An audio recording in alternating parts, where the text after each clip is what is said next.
അദ്വൈത് എന്ന പേര് വെച്ചിട്ടാണ് നമ്മ ഇന്ന് കഥ ഉണ്ടാക്കാൻ പോകുന്നത്. അപ്പം നമുക്ക് തുടങ്ങാം അല്ലേ? സാൻഡ്രയും സമീൻഡ്രയും സഹോദരിമാരാണ്. അതായത് ഇരട്ടക്കുട്ടികളാണ്. വെറും ഇരട്ടക്കുട്ടികളല്ല, സയാമിസ് ഇരട്ടക്കുട്ടികളാണ്. ശരീരം കൊണ്ട് മാത്രമായിരുന്നില്ല, മനസ്സുകൊണ്ടും അവർ ഒരുപാട് ഒട്ടിച്ചേർന്ന് തന്നെയായിരുന്നു ജീവിച്ചിരുന്നത്. എന്നാൽ വളർന്നപ്പോൾ രണ്ടുപേരുടെയും ഇഷ്ടങ്ങൾ രണ്ടു തരത്തിലായിരുന്നു. സാൻഡ്രയ്ക്ക് പാട്ടിന്റെ ലോകത്തേക്ക് പോകാനായിരുന്നു താല്പര്യം. എന്നാൽ സമീൻഡ്രയ്ക്ക് തന്റെ വീടും പരിസരവും ഒക്കെ ആയിട്ട് കുടുംബവും കുട്ടികളൊക്കെ ആയിട്ട് ജീവിക്കാനായിരുന്നു ഇഷ്ടം. അതുകൊണ്ട് തന്നെ ഒരു ഓപ്പറേഷനിലൂടെ അവർക്ക് രണ്ടുപേർക്കും രണ്ടാകാമെന്നും രണ്ടുപേരുടെയും സ്വപ്നങ്ങൾ നേടിയെടുക്കാൻ രണ്ടായി ജീവിക്കാമെന്നും അവർ തീരുമാനിച്ചു. എന്നാൽ റിസ്ക് ഉള്ള ഓപ്പറേഷൻ ചെയ്യാൻ ആദ്യം സാൻഡ്രയ്ക്ക് ഒരുപാട് പേടിയായിരുന്നു. തങ്ങളിൽ ആരെങ്കിലും മരിച്ചു പോകുമെന്ന്.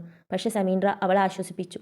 രണ്ടുപേരിൽ ഒരാൾ ജീവിച്ചാലും ആ ജീവിക്കുന്ന ഒരാൾക്ക് അവരുടെ ഇഷ്ടം പോലെ ജീവിക്കാലോ എന്ന് സമീൻഡ്ര സാൻഡ്രയോട് പറഞ്ഞു. എന്നാൽ വിധി അവരിൽ ഒരാൾക്ക് മാത്രമേ ജീവൻ നൽകിയിരുന്നുള്ളൂ. സാൻഡ്ര ഇടയ്ക്കൊക്കെ താനും സമീൻഡ്രയും ഒരുമിച്ചിരിക്കുന്നിടത്ത് പോയിട്ട് വയലിൻ വായിക്കുമായിരുന്നു. അപ്പോൾ അവളോടൊത്ത് മറ്റാരോ കൂടി തൊട്ടി മുടുമിയിരിക്കുന്നത് പോലെ സാൻഡ്രയ്ക്ക് ഫീൽ ചെയ്യും. അവൾ സമീൻഡ്രയെ ഓർത്ത് ഒരുപാട് പാട്ടുകൾ പാടും. അപ്പോൾ ഈ കഥ നിങ്ങൾക്ക് ഇഷ്ടമായി എന്ന് വിചാരിക്കുന്നു. അപ്പോൾ ഇനി നമുക്ക് ഹായ് പറയാം.